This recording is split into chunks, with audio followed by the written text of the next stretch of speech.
जो cabinet committee में स्वीकार किया गया है, इसके लिए माननीय प्रधानमंत्री नरेंद्र मोदी जी और हमारी पार्टी के केंद्रीय मंत्री चिराग पासवान जी, माननीय मुख्यमंत्री नीतीश कुमार जी, जीतन राम मांझी जी का हम लोग बहुत उनका स्वागत करते हैं। इस बात का मैं आपको आश्वस्त करना चाहूँगा कि हर तरह से हम लोगों को वहाँ हर जगह से समर्थन मिलेगा। इलेक्शन का कैंप तो ऑलरेडी बढ़ गया है। जब हमारे संस्थापक स्वर्गीय रामविलास पासवान जी ने ईडब्ल्यूएस के लिए आरक्षण मांगा था 10%, अभी आरक्षण का जो दायरा है लगभग 49.2% के आसपास है। चुनाव की तैयारी में जुटे सभी राजनीतिक दल अपने अपने मुद्दों को सामने ला रहे हैं। बिहार में चुनाव की गति तेज होती जा रही है। बिहार में होने वाले आगामी चुनाव को देखते हुए एनडीए, महागठबंधन और अन्य दल दलित समाज को साधने की रणनीति में जुट गए हैं। यहाँ से वोट प्रतिशत बढ़ता है। इस बीच में चिराग पासवान की पार्टी भी पीछे कैसे रह सकती है। फुल तैयारी के साथ चिराग पासवान के जीजा सांसद अरुण भारती दलित समाज की ओर वोटों को अपनी ओर आकर्षित करने का खेल शुरू कर दिए हैं। प्रशांत के बाद अब चिराग पासवान का टशन देखने को मिलेगा। नालंदा में बड़ा खेल। बिहार की राजनीति में दलित वोट बैंक हमेशा से अहम भूमिका निभाता रहा है। राज्य की करीब 19% आबादी दलित समुदाय से आती है। हाल ही में 14 अप्रैल को बाबा साहेब डॉक्टर भीमराव अंबेडकर की जयंती के मौके पर पटना में जेडीयू और भाजपा ने बड़े कार्यक्रम आयोजित किए। चिराग पासवान का बड़ा ऐलान करेंगे बहुजन भीम समागम नालंदा से आगाज। सांसद अरुण भारती क्या कुछ कह रहे हैं, जरा सुनिए। जो कैबिनेट कमेटी में स्वीकार किया गया है, इसके लिए माननीय प्रधानमंत्री नरेंद्र मोदी जी और हमारी पार्टी के केंद्रीय मंत्री चिराग पासवान जी, माननीय मुख्यमंत्री नीतीश कुमार जी, जीतन राम मांझी जी का हम लोग बहुत उनका स्वागत करते हैं। साथियों, संविधान की आत्मा ये रचिता रहे हैं डॉक्टर भीमराव अंबेडकर, और उनकी द्वारा जो निर्मित संविधान है उसकी रक्षा बहुजन ही कर सकता है।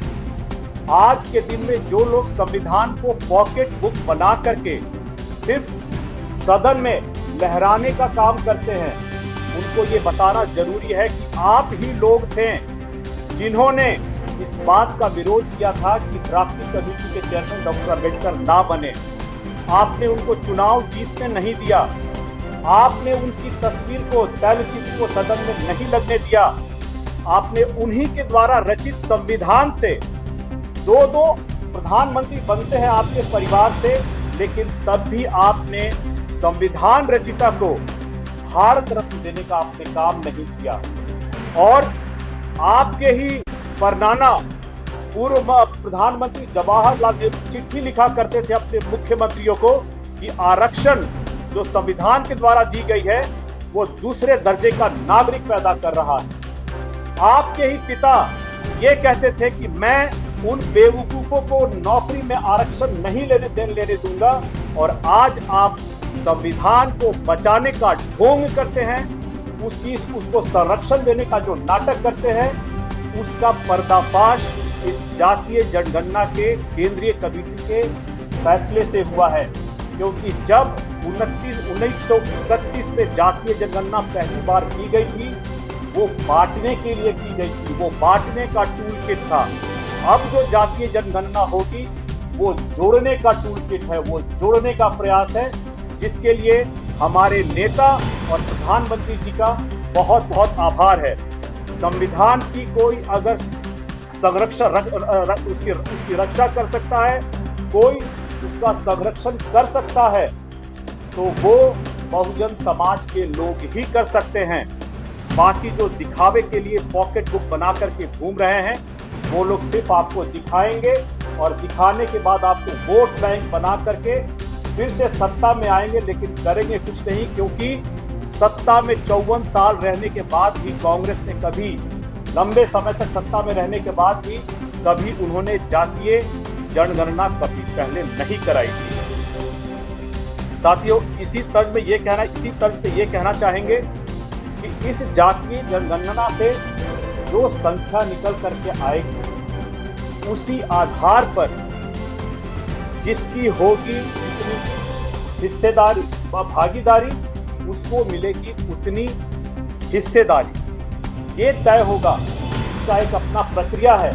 और इसी के तहत अभी जो पीछे हमारे राष्ट्रीय अध्यक्ष जी ने भी कहा है कि हम लोग निजी क्षेत्र में आरक्षण के समर्थन में हैं, लेकिन इसका कतई मतलब ये नहीं है कि हम लोग सामान्य वर्ग से जो आने वाले युवा है, जो उनके रोजगार का जो अवसर है, उसका भी हम साथ में संरक्षण करेंगे। बहुत जरूरी है साथियों, इस बात को ये बताने के लिए, ये जातीय जनगणना जो है वो जोड़ने के लिए है।